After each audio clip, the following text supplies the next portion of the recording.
medo, rejeição, futuro profissional, trabalho, travas e tique nervoso. Então, ele falou para mim o seguinte, que muitas vezes ele ia, né, atrás de trabalho, só que ele ficava inseguro, porque ele tem um tique nervoso desde criança. E ele fala, Thaís, eu sei que eu tenho esse tique, e quando eu fico mais nervoso, esse tique aparece muito mais.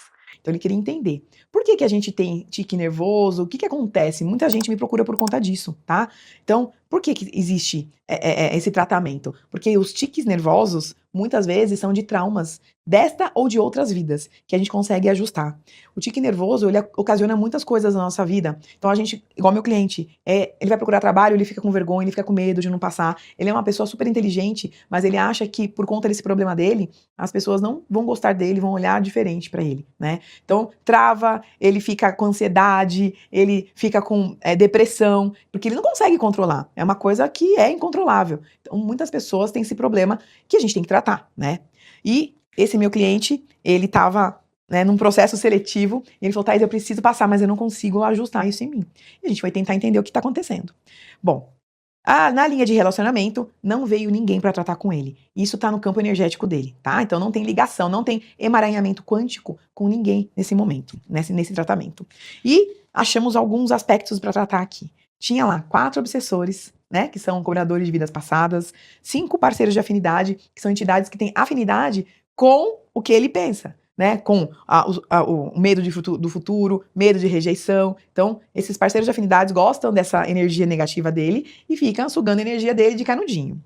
Também tem formas pensamento, é tudo que ele pensa e reverbera do campo dele, na parte negativa, claro. Tem votos, contratos, pactos que ele fez em outras vidas, pragas e maldições e magismos. Tudo tá lá no campo dele e reverbera hoje para tudo que ele sente aqui. Medo de rejeição, medo do futuro profissional, trava e o tique nervoso. Bom, e o que ele tem de fractais no campo energético dele? A egrégora trouxe 5. A parte afetiva, a gente tem que limpar, né? É um fractal que está reverberando muito aqui no campo dele. Sobre questões familiares. Outro fractal, paralisação. O 4º fractal, problemas com relacionamentos. E o 5º fractal é promiscuidade. Então a gente trouxe os fractais que estão reverberando no campo dele para entender o que está acontecendo, né? Por que ele está com esse problema desse tique nervoso, dessas travas, desses medos. E o que a egrégora trouxe para a gente entender aqui com ele? Bom, em uma das suas vidas, né, do meu cliente, ele era uma pessoa muito arrogante, passava na frente de todos, pois tinha muito dinheiro. Em um certo momento, perdeu o controle e começou a frequentar lugares obscuros, onde trabalhava com magias, né, umbralinas e prostituição. Deixou tudo para trás, inclusive sua família. Se envolveu com todos os tipos de vícios e não tinha mais filtro para nada. Acabou com o dinheiro da família, também deixando todos sem recursos. Acumulou muita antimatéria e trouxe nessa vida, né, toda essa antimatéria. Antimatéria é tudo que a gente acumula de pensamentos, sentimentos, emoções e fatos negativos. Tudo que a gente faz que é muito errado, né? Mexer com magia negra, mexer com a vida de outras pessoas, acumular karmas. Então, isso tudo acumula numa antimatéria, né? Principalmente em pensamentos, sentimentos e emoções. Vamos limpar o seu campo para que possa enxergar a vida de outro jeito. Tenha fé e foque na positividade.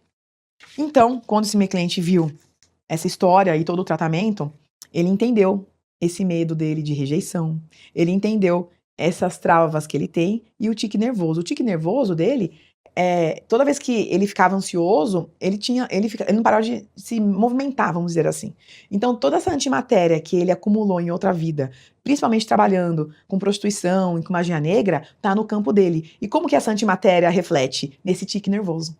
Então, a gente está tratando o meu cliente para limpar todo esse campo, tanto de aspectos, ele também tinha muitos pactos feitos, e são pactos de venda de alma. Então isso é muito pesado também, que ele trabalhava com magia negra. Mas a magia negra que ele trabalhava não era só para ele, era para fazer mal para outras pessoas. E isso que acumula muito antimatéria, né? Então, tudo que ele fez em outras vidas, ele trouxe aqui. Ele é uma pessoa super boa, super do bem, mas ele tem isso no campo dele. E quando reverbera isso no campo, ele não consegue, né, se controlar. Então, toda a vida dele fica atrapalhada por conta disso. Então, a gente tem que entender que tudo que a gente faz aqui é a lei da ação e reação, causa e efeito, né? A partir do momento que você entende que aquilo lá que você está fazendo não é muito legal, entende que aquilo lá que você está fazendo vai prejudicar outra pessoa, é bom rever. Para e reveja, porque a gente acumula karma e pior é acumular uma antimatéria dessa, porque a gente não sabe como a gente vai vir em outra reencarnação. Então é outra história pra gente pensar, entender que tudo que a gente faz aqui, a gente, a partir do momento que tem consciência, não tem retorno, não tem volta. A consciência tá aqui. Se a gente erra, nós somos seres humanos. Mas, na hora que a gente vê que tá errando, que tem alguma coisa estranha, para e começa de novo. Mas começa de um lado positivo, de um lado bom, pra ver se aquilo lá que você tá fazendo vai agregar algo positivo pra você e pra outras pessoas ao seu redor. E eu deixo aqui a frase que eu sempre falo: ouça sua alma e mude sua vida.